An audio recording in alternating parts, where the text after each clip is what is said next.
ನಮಸ್ತೆ. ನಾನು ಸುಧಾಕರ್, ರಾಜ್ಯಾಧ್ಯಕ್ಷರು ಸರ್ಕಾರಿ ಹೊರಗುತ್ತಿಗೆ ನೌಕರ ಸಂಘದಿಂದ ಮಾತಾಡ್ತಾ ಇದ್ದೀನಿ. ಇತ್ತೀಚೆಗೆ ಆಹಾರ ಇಲಾಖೆಯಲ್ಲಿ ನಮ್ಮ ಹೊರಗುತ್ತಿಗೆ ನೌಕರರ ಪಡಿತರ ಚೀಟಿಯನ್ನು ರದ್ದು ಮಾಡಿರೋದು ನಮ್ಮ ಸಂಘದ ಗಮನಕ್ಕೆ ಬಂದಿದೆ.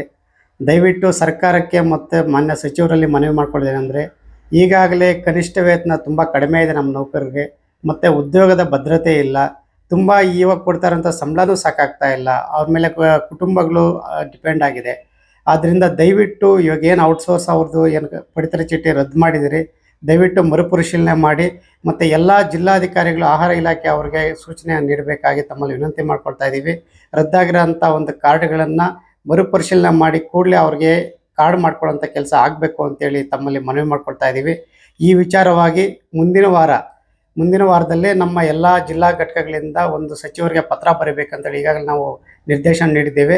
ಮುಂದಿನ ದಿನಗಳಲ್ಲಿ ಎಲ್ಲ ನಮ್ಮ ಜಿಲ್ಲಾ ಕಮಿಟಿಗಳು ಮತ್ತು ರಾಜ್ಯ ಕಮಿಟಿ ಎರಡೂ ಸೇರಿ ಮಾನ್ಯ ಸಚಿವರಾದಂಥ KH ಮುನಿಯಪ್ಪ ಸಾಹೇಬರಿಗೆ ಮತ್ತು ರಾಜ್ಯದ ಮುಖ್ಯಮಂತ್ರಿಗಳಾದ DK ಶಿವಕುಮಾರ್ ಅವರಿಗೆ ಈ ನಮ್ಮ ಹೊರಗುತ್ತಿಗೆ ನೌಕರರ ಪಡಿತರ ಚೀಟಿ ಬಗ್ಗೆ ಎಲ್ಲರೂ ಪತ್ರ ಬರೆದು ನ್ಯಾಯ ಕಲ್ಪಿಸುವಂಥ ಕೆಲಸ ಮಾಡ್ತೀವಿ ಅಂತೇಳಿ ಈ ಮೂಲಕ ಎಲ್ರಿಗೂ ತಮ್ಮಲ್ಲಿ ಧನ್ಯವಾದ ತಿಳಿಸ್ತಾ ಇದ್ದೀನಿ.